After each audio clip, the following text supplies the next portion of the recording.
практичные советы для того, чтобы хоть как-то восстановить отношения с родителями или просто их попробовать принять. На самом деле вот здесь уже и есть ответ. Принять своих родителей вот таким, как есть. Для этого вам нужно сдаться и принять, что вы их переделать не сможете никогда. То есть вы переделать родителей не сможете. И вообще, на самом деле, мы никого не можем никогда переделать. Ну, это вот просто в эту сторону. Это первое. Сдаемся и принимаем как есть. Вот такие у меня родители. И второе, очень важное. Поблагодарить родителей. Поблагодарить за то, что они вам уже дали. Вот вы сегодня, вот в тот момент, когда вы меня слышите, вы оглядываетесь по сторонам, и вы видите, что вы здесь. Вот вы здесь, сейчас, в этот момент, благодаря своим родителям. Вот им за это и скажите спасибо. Все. И вот такой, какой вы есть, вы тоже благодаря этим родителям. Опять же, скажите им спасибо. Все. А теперь, следующий момент, скажите себе: я вырос. Теперь я взрослый, и я принимаю все ответственные решения сам. Я ответственна за свою судьбу. Я ответственна за свою жизнь. Спасибо им. Спасибо родителям. И вот повернитесь туда. Повернитесь. Там сзади наши родители, там сзади наши предки. И скажите спасибо. А вот дальше я сам. Вот все, что вы мне дали, спасибо. Я тут раскидаю, рассортирую, это беру, это не беру. И пошел в свою жизнь. Попробуйте посмотреть еще раз, что вам не нравится в ваших родителях. Ну, чаще всего мы их за что-то судим. Так вот, посмотрите, а вы делаете то же самое или нет? Чаще всего то же самое.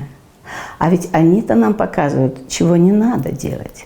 Они нам все время показывали вот так вот, смотри, и вот так не надо делать. Я ругаюсь с папой, и я от этого не получаю никакого удовольствия. Мне всегда трудно, мне всегда сложно. А вы с мужем что делаете? Вы его слышите или вы с ним ругаетесь? Вот это опять же туда, в ту же самую кассу. Есть еще один момент, что бывает, наши родители тоже перепутали. Они тоже были и родились не в самой идеальной семье. И их воспитывала среда такая же, как и у нас. И там были свои условия. Просто мы немножко отличаемся. У нас среда другая, среда обитания немножко другая. То есть социальная среда наша немножко другая, другие требования, а все остальное то же самое. И когда мы говорим, что наши предки устарели, это правда. И вот тут им тоже надо сказать спасибо. Ведь они тогда на самом деле достигли того, чего хотели. Они хотели, чтобы вы стали лучше, чем наши родители.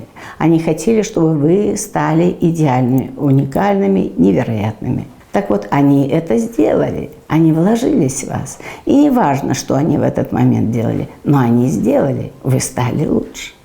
Так зачем им доказывать, что вы лучше? Вы действительно лучше. И продолжайте теперь двигаться в свою жизнь, вот из этой лучшести. А им сказать спасибо за то, что они в вас вложили. И еще один совет.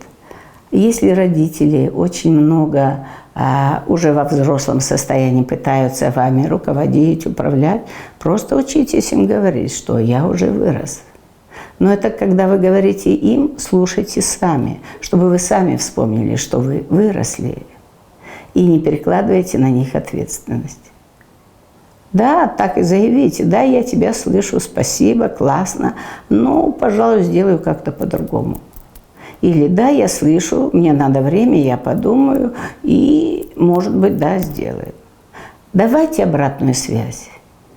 И очень важно заботиться о ваших родителях. Это не значит, что там килограммами, тоннами или деньгами. Нет, это про другое. Они в вас вкладывали эмоционалку, они вкладывались в вас энергетически, они давали вам любовь. Так вот теперь попробуйте им в обратную сторону дать ту же любовь. А это значит, начните проявлять заботу. Ну, позвоните раньше, чем вам звонят. Позвоните и спросите, как вы, как дела, как что. У меня все хорошо, я жив, здоров, спасибо вам. А кто-то из вас хоть раз позвонил, когда получил первую зарплату там, или премию, или родили детей, вы позвонили своим родителям, сказали спасибо вам, ведь это благодаря вам, я вот это получил, я это сделал. Хоть кто-то из вас. Так вот, если они вам надоедают, то это значит, вы им не додаете. Попробуйте додавать на другом уровне. Вот это те советы, которые, просто стоит попробовать применить. И да, еще тут есть один такой момент, который я тоже хотела бы обратить внимание. Вы не обязаны терпеть родителей. Вы не обязаны.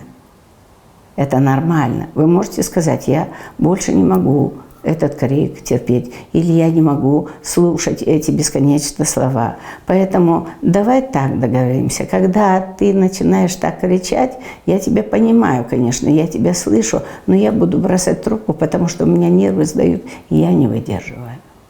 Вот так просто скажите. Но потом я позвоню, я перенаберу тебя через часик, полтора, два, и мы, возможно, закончим наш разговор. Вот это очень важно. Давайте обратную связь.